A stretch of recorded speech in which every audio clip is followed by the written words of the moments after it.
The Nothing Phone 3 took a long time, and has changed a lot. And even now it's no longer a flagship killer, but a regular flagship like the S25. You can tell from the look of the phone that there is a lot to say. So, let's do it all. The design is where everything has changed. It's still transparent, but there is no more glyphs. It's been replaced by a round, pixely display that Nothing calls dot matrix. We'll talk about it. But the iconic red light is still there. The entire back design is very asymmetrical, as if nothing is in place. Even the cameras aren't exactly one above the other, and not even the same size. It looks very ugly from the photo, but in reality, it's a matter of taste. But maybe you'll like it even more, like me. However, this design is even more risky than the previous bold designs, and certainly fewer people will like it. Nothing said that its goals are different from other companies, so we can't blame it. Apart from the design of the back panel, we see a 6.67 inches phone, which is flat like all the new ones. Its frame is aluminum, the back panel is Gorilla Glass Victus, and the front panel is Gorilla Glass 7i, which is the cheaper version of Victus 2. This is now officially a flagship, and you can complain about these things. The front panel has symmetrical bezels, as always, and this time, it has very few. It's great. Let's talk a little about dot matrix. In a word, it's super gimmicky. With this circle you see, you can switch between widgets. You can set a timer, see what app your notifications are from, set your favorite shape, even use it as a viewfinder, which is not the best. You can also play rock, paper, scissors and battle with it. It's pretty, but it's not going to stop you from rotating your phone at all. The Glyph was actually more special and more beautiful. The display is absolutely flagship. OLED, 460 ppi, 120Hz, HDR10+, 10-bit, everything is great. Only instead of LTPO, it is LTPS, which means the refresh rate is less dynamic, which we need to see in the battery. The quality, sharpness, color reproduction, and brightness are excellent. It has a 960Hz PMW rate, and its light does not bother you at all at night. The stereo speaker produces a relatively loud sound with good sharpness.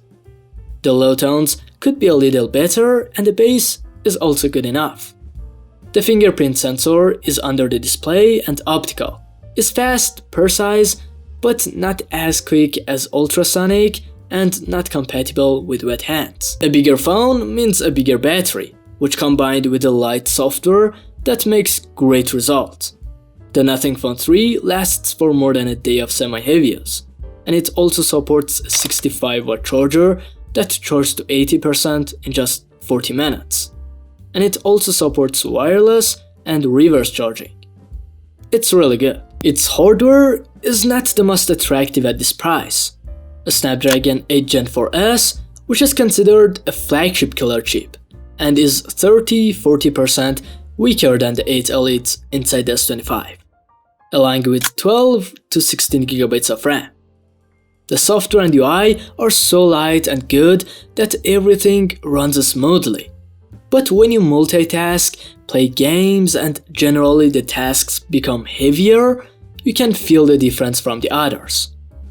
Nothing said nothing about its cooling system.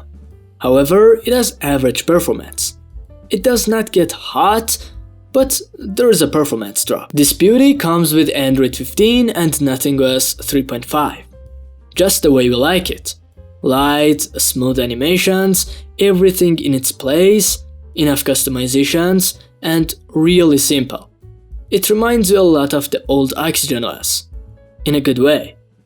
The Essential Space button is still there. You can take a screenshot, and then in this space, all the screenshot informations is categorized by AI, and you can use it very easily. The app drawer search bar has now become an AI tool, and in addition to searching in settings and apps, you can ask it questions. It's the same Gemini, but it's easier to access.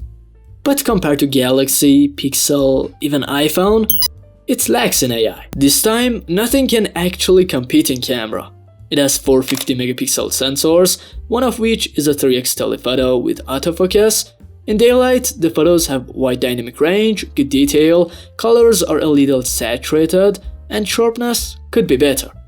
The ultra-wide is really good. Very good detail, wide dynamic range, colors close to the main lens, a little weak in the highlights, but really good. At 3x zoom, we also have good detail, good dynamic range.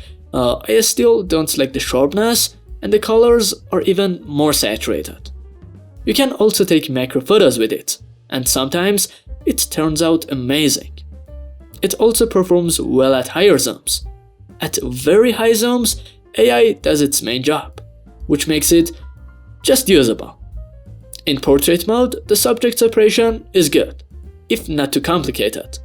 And I also like the background blur, but it's not up to Samsung. In night mode, the details are also good. Wide dynamic range, colors are relatively accurate, but the overall processing tends to be a bit exaggerated.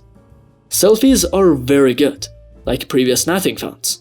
The face processing is excellent, the dynamic range and detail are very good, and the noise is not too much in low light.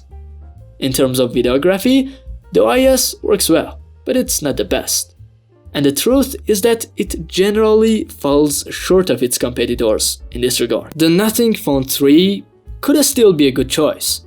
Good software, unique design, very good camera, but I don't think it's as valuable as the Nothing Phone 2 and 3A was. Honestly, I expected more. Thanks for watching. If you like this video, like it, and if you like my content, subscribe to my channel. Goodbye, see you next video.